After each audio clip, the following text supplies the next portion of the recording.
Good afternoon, everybody. Hi Christine, hi Jane, hi Kerry. Thank you for joining me this afternoon. Hello Marilyn. I think today's card will be quite a quick card to do, but I think it's one that looks really effective, so I'm hoping you'll all enjoy this afternoon. Can somebody just let me know that the sound's okay and everything, you can see the picture okay, or whether you want me to zoom in a little bit, please.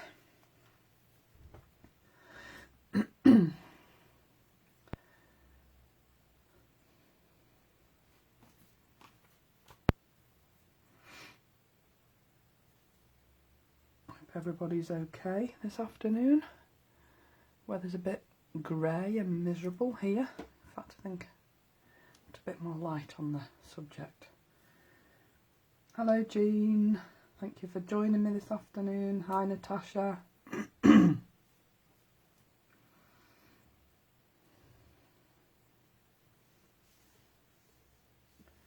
Hello Becky.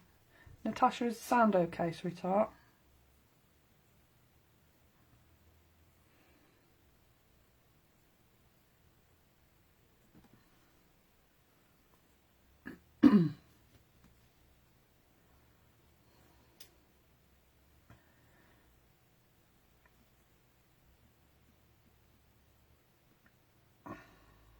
Hi Pat, thanks for joining me this afternoon.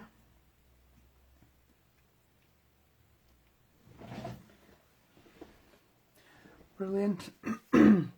Right, I think we'll make a start. Fabulous, thanks Natasha. I think we'll make a start, and then anybody else that wants to join us can just tag in. Hi Sarah. So today I'm going to be making this vintage style wedding card. I had no sort of thoughts about weddings or anything. I've got nobody that's getting married or anything like that. But when I saw these papers, I just thought they screamed vintage style wedding to me. I'm just waiting for my order to come through because I've ordered both packs. I know that these are my favourite. Well, I say that, but I haven't seen the others yet, so they could be my favourite, who knows. But the ones I'm using today are the Vintage Garden, and these have a sort of a really pinky base to them. Hi Elizabeth.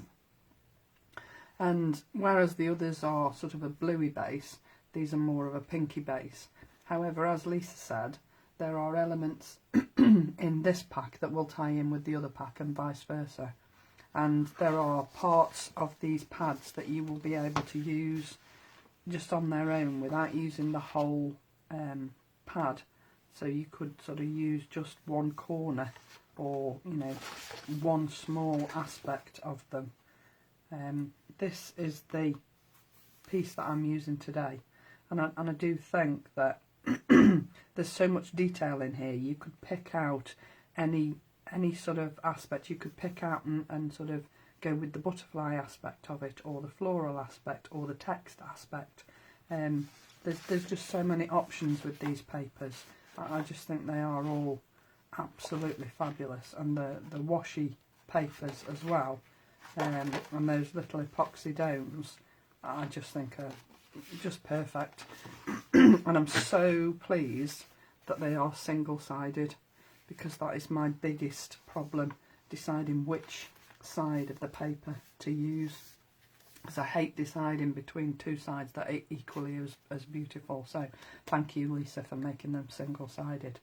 So these are the papers I'm using, and as I said, this is the sheet that I'm using today. I used a different one for my original, but I just wanted to use sort of different colours on the one I'm doing today.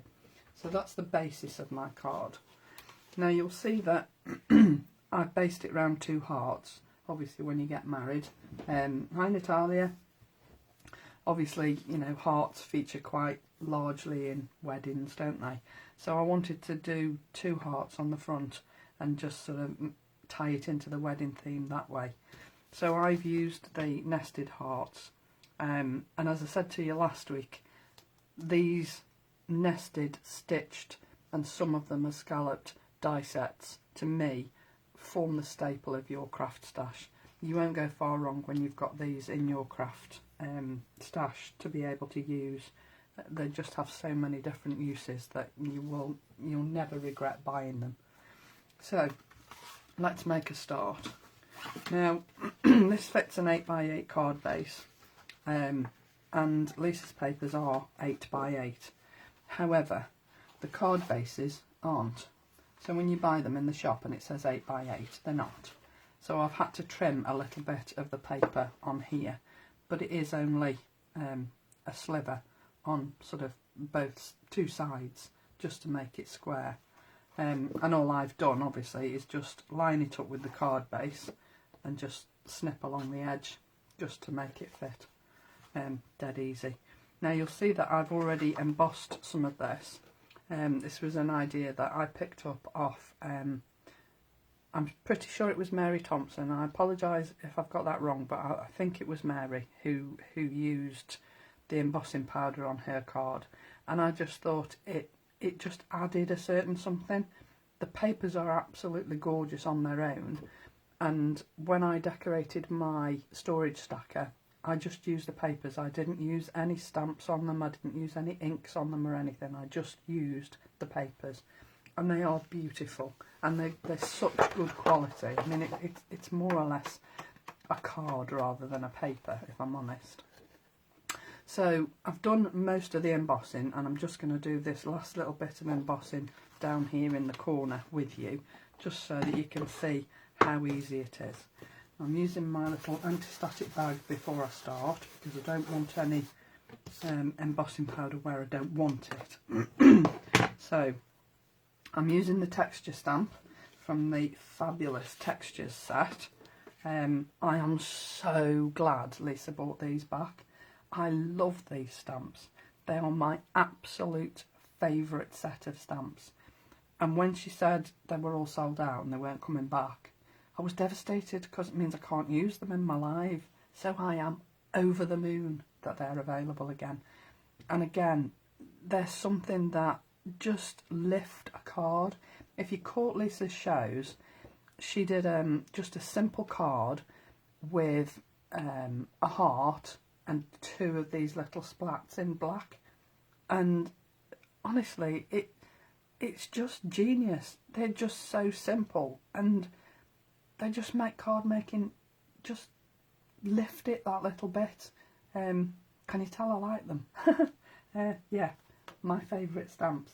So alongside this one that I've used this time, this is my favourite, this little splat here.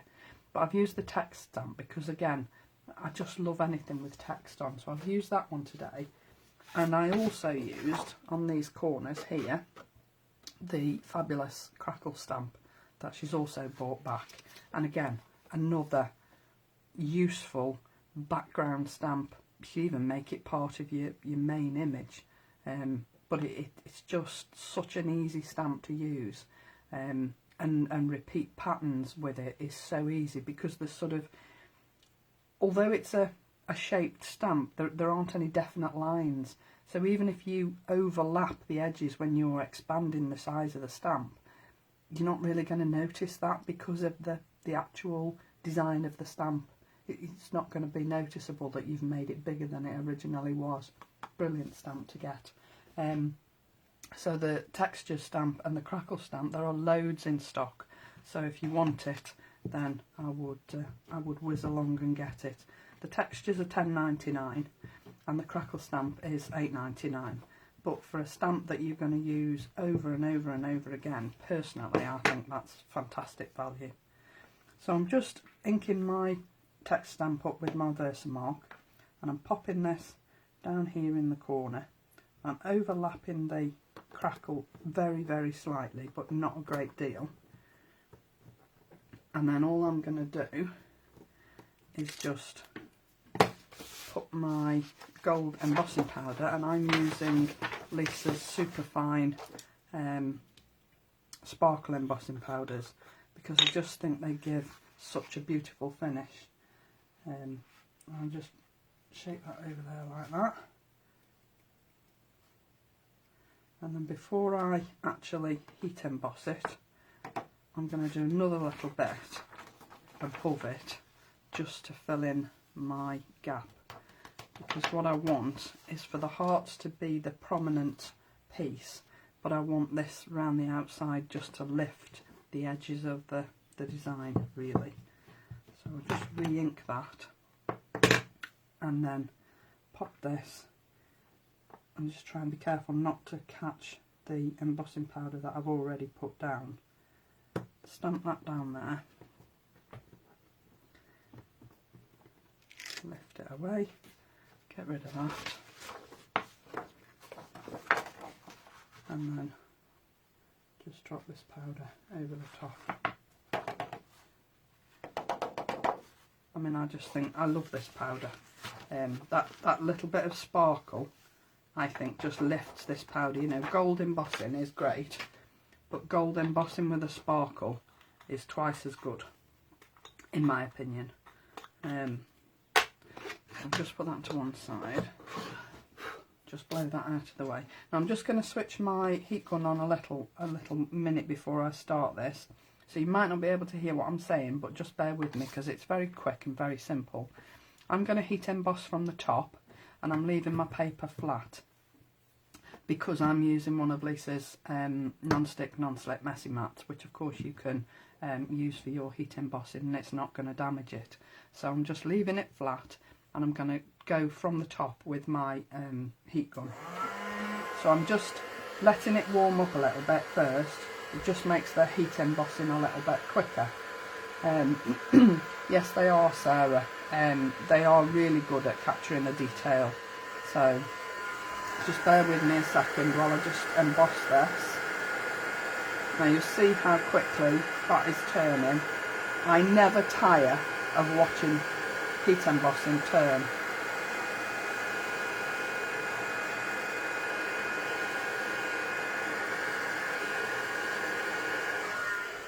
There we go. Now, how beautiful does that look? I just think the sparkle in it just gives that added beautiful finish to it. So I've used crackle on two corners, and then I've used the text on the other two corners. And I would do all your heat embossing on your papers before you add it to your card blank, because if you put your paper on your card blank and then do your heat embossing, you might run the risk of lifting the papers, or it not adhering to your card blank properly, or your heat embossing not working properly. So I would heat emboss the paper and then add the paper to your card blank. So before we go any further, I'll just add this down here, and then we can put that to one side for a second while we do the other elements. Hi Connie. No worries, it'll be in the group, and then it'll be on YouTube. I might not get it onto YouTube today. It's my grandson's 8th birthday today, so we're whizzing off over there for when he comes home from school, bless him. I can't believe he's 8 already. Doesn't seem 5 minutes since I was just dropping a day at work to look after him, 1 day a week. Time just goes nowhere these days. Can that have something to do with my age? Hi Tina.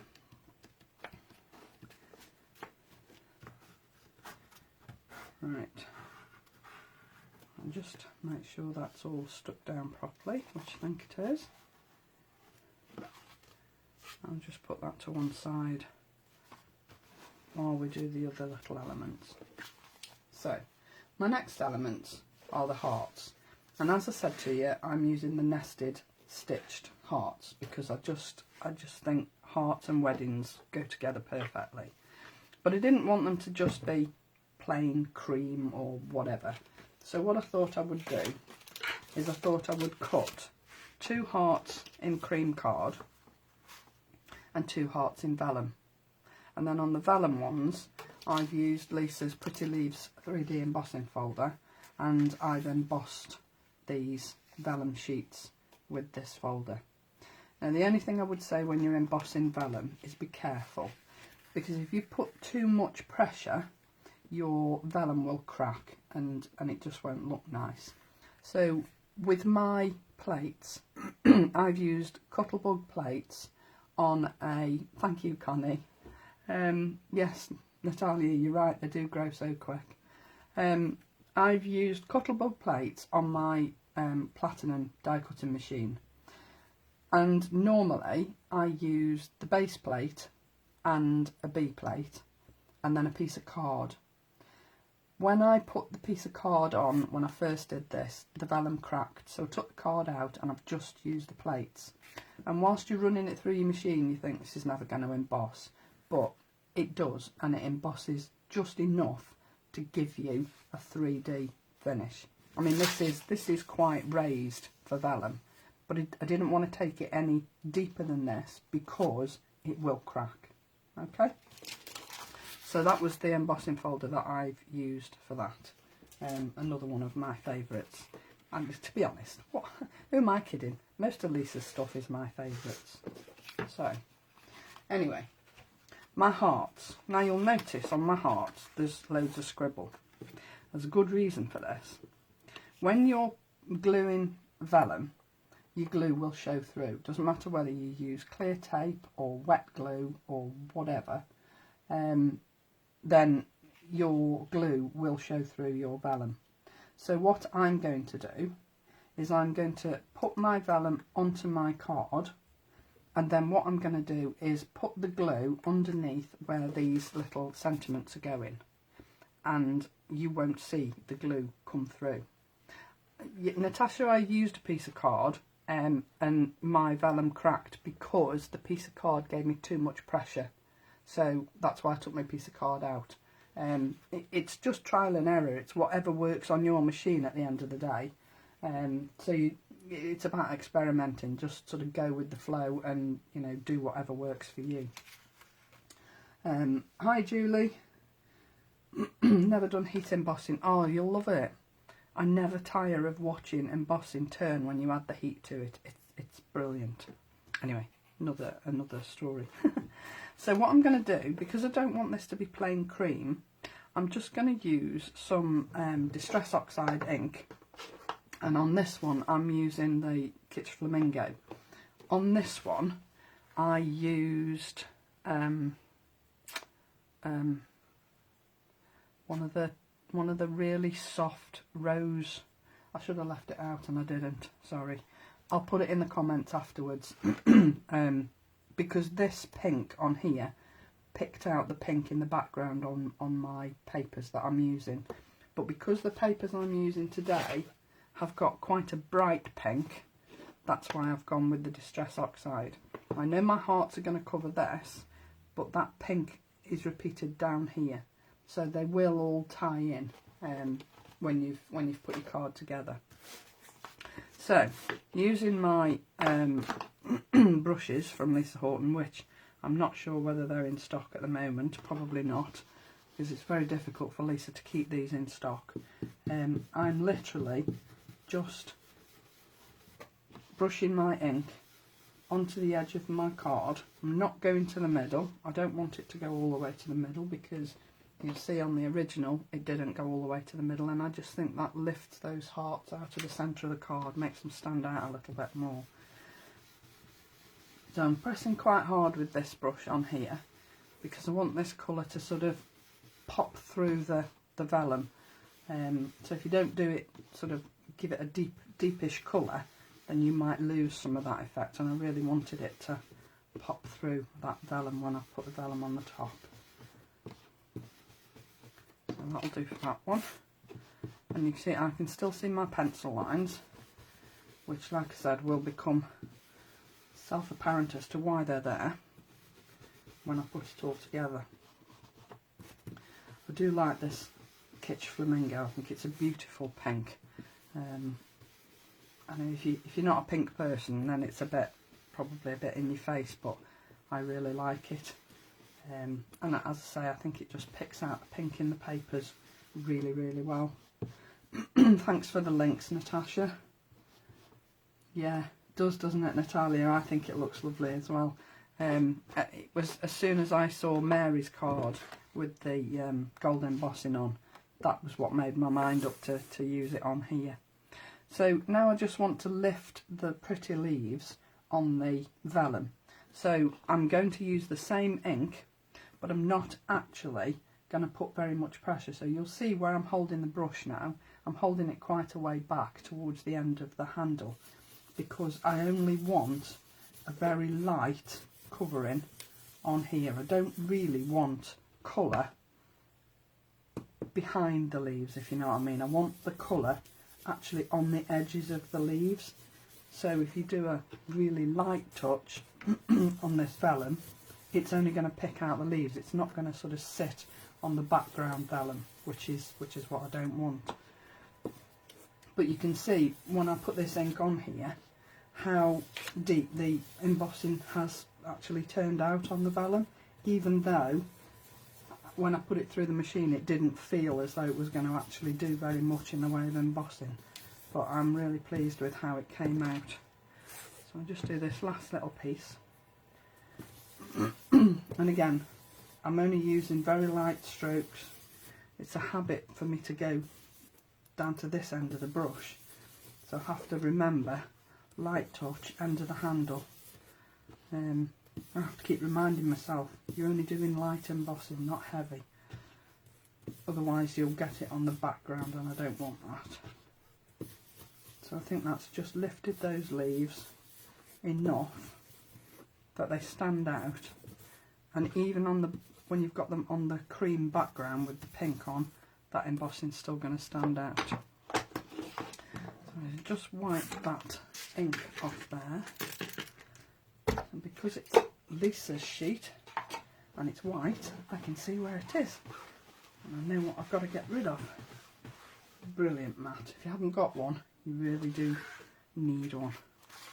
So my base heart is the one that I've already drawn the second heart shape around, because that's how I know where I'm going to sight my second one. Okay, so I want to make sure that these lines here that I've already drawn on are level. Okay, so then my second heart will make sense. It will go exactly where I want it to go because I'm working to the line I did before. Okay, so there's my line, and my lines are straight where my sentiments are going to be.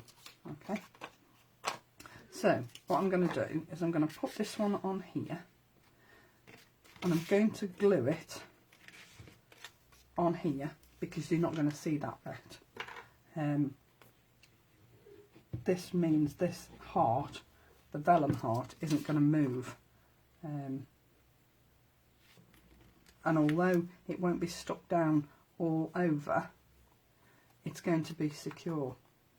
Now can you see, when I say you'll see the glue come through that vellum, although you can't see it from a distance, if you're giving the card and somebody's going to look at the card, I think you can see here where the glue is coming through the vellum, and you can see it, and that's never going to change. Even though the glue is going to dry clear, those marks are still going to show up. Okay, so I'll just put that down there, and then this one is going on the top here inside my pencil line, so that I know my hearts are going to be straight, and my lines are going to be straight where my sentiments are going. Okay, before I stick these down, I'm just going to add a little piece of pearl, I can't call it ribbon because it's not ribbon, it's just a pearl strip which I've had in my stash for ages, and I just think it just sort of shouts wedding. Pearls and weddings go together, don't they? So I'm just going to use my red liner tape here. I'm just going to make sure that I put it straight on my card. I'm using the red liner tape because I just think it's a little bit more secure than glue on something like this pearl strip. But what you can do, if you want to make absolutely certain that your pearl strip is going to stick to your red liner tape, you can add a little bit of glue onto the backs of where the pearls are. Okay, so if I lift that off there,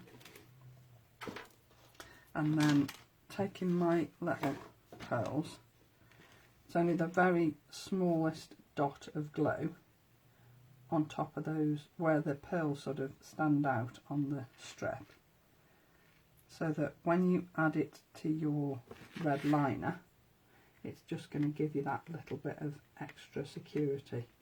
You see, it's only a tiny little dot, but it's just enough to make a difference.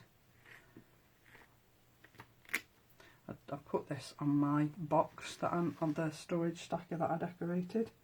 I just think it just gives a nice finishing touch to a project. So I just hold that down a second just to make sure it sticks. Right, I think it's straight. Blind man on a galloping horse wouldn't notice, as my nan used to say to me. So now my hearts. Now my hearts are going to be raised up a little bit. So I'm actually going to use some 3D foam pads on the backs of these. Now obviously I'm going to have to be careful where I put, that's a bit thick actually, where I put these pads, because obviously I don't want to put the pad over here. So what I'm going to do is I'm actually going to put the pad on the paper rather than on the heart. And that way I know it's not going to overlap my hearts. So that one there is going on the paper, and the rest will go on the back of the heart. Put two there. Is that going to be enough? I'll put another one down here, I think, just to make absolutely certain.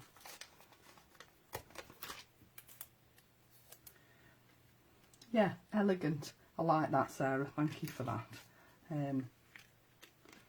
It's certainly what I would class as elegant, and that's what I mean when I say these papers sort of cry out vintage wedding. I just think some people love that vintage look on weddings, don't they? And I just think these papers are perfect for it.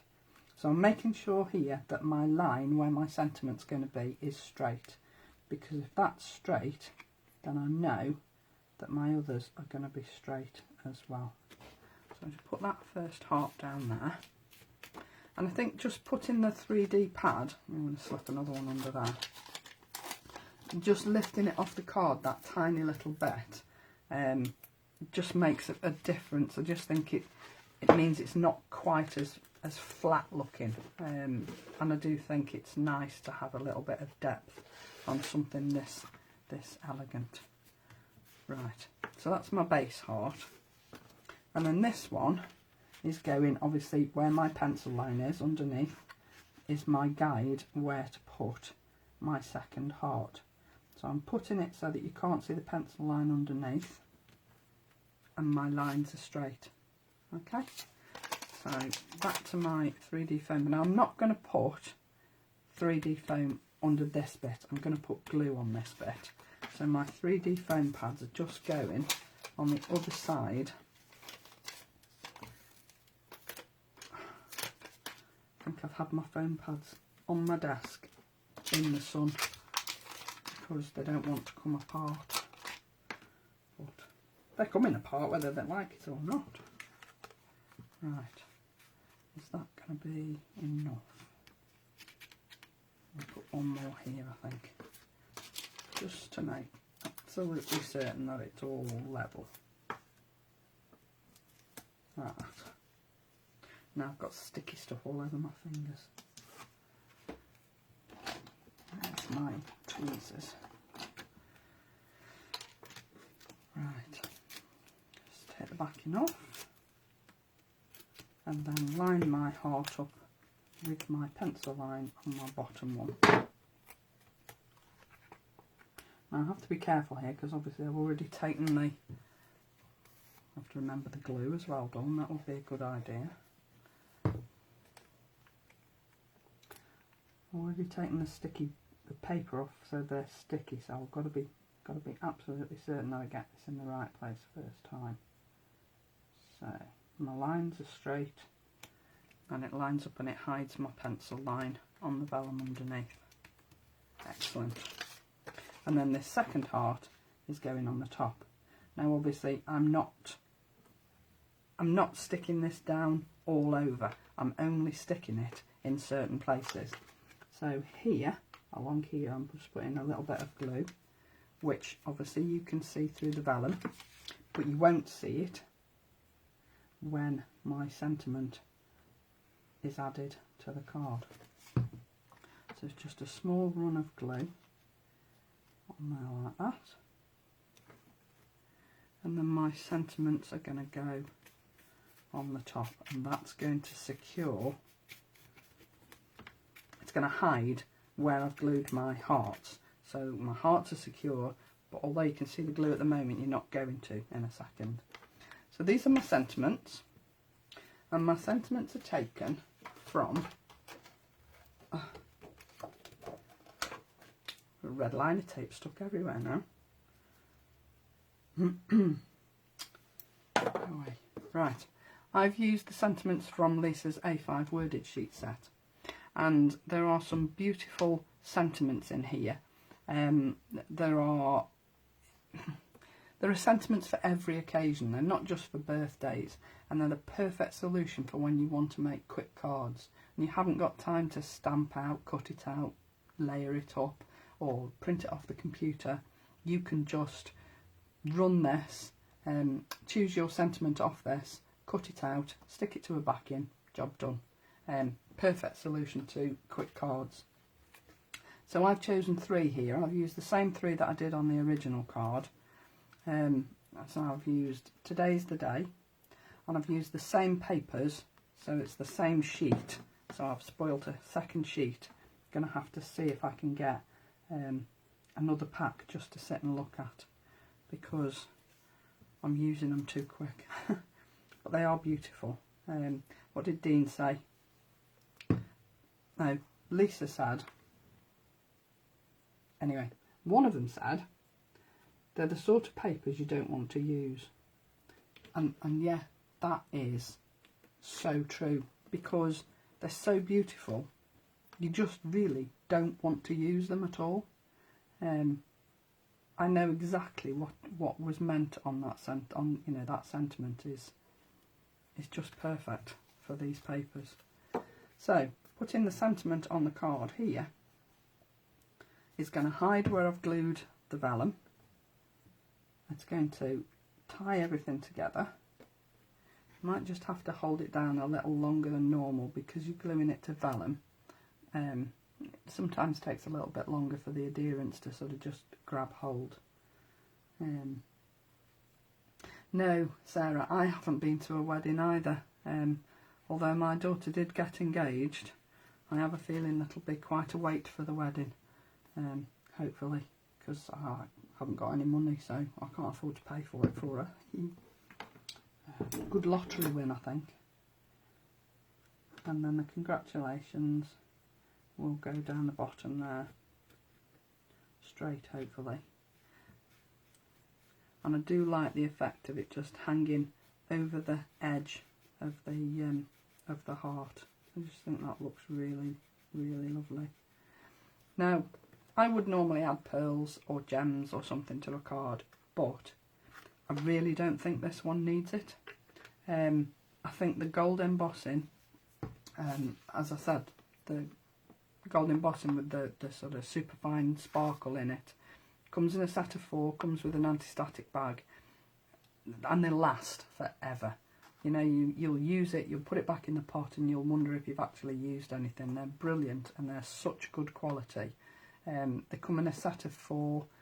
There's quite a few in stock. They're £24.99, but you do get your little anti-static bag as well, which is £4.99 on its own. So you might as well go for the set, because, you know, why wouldn't you? So, as I say, plenty in stock, so you've got plenty to go at. In fact, there's plenty in stock of everything other than the vintage papers, which are only at Create and Craft at the moment. They will be in Lisa's shop at the beginning of July. So that's my wedding card. Quite a simple card, but I think you'll agree it's quite effective. Looks expensive because of all that gold embossing on it. And I think there's 2 different shades of pink there, 2 different papers, but I think both look equally beautiful. Well, they do in my eyes anyway. And I do think those pretty leaves just give a little bit of interest to those hearts, so that they're not just plain flat hearts. I just think with the added ink on top of the petals, and that lifts it away from the background, I just think that's, you know, it looks really pretty. So there's not much ink on the vellum, but there's enough to just give it that little bit of lift. So there you go. I hope you like those. Lisa's not back on your screens yet till probably, I think it's around about the 7th of July, 6th, 7th of July, something like that, with something equally as beautiful as she's brought to you before. You've still got time to join in the Christmas in June challenge, and the album is in the group. So if you've got chance, make a Christmas card and add it to the album. Lisa's prizes are fabulous. You won't regret entering if you win, trust me. So yeah, there you go. Hopefully Claire will be back with you on Tuesday, providing she's got all the hot water and boiler sorted out. And then Heidi on Wednesday, and then I'll be back with you next Friday. So I hope you enjoyed that. Have a lovely weekend. I'm off to go partying with my grandson shortly, so I'll get this onto YouTube as soon as I can. And I'll see you all next week. Thanks very much for joining me. Bye for now.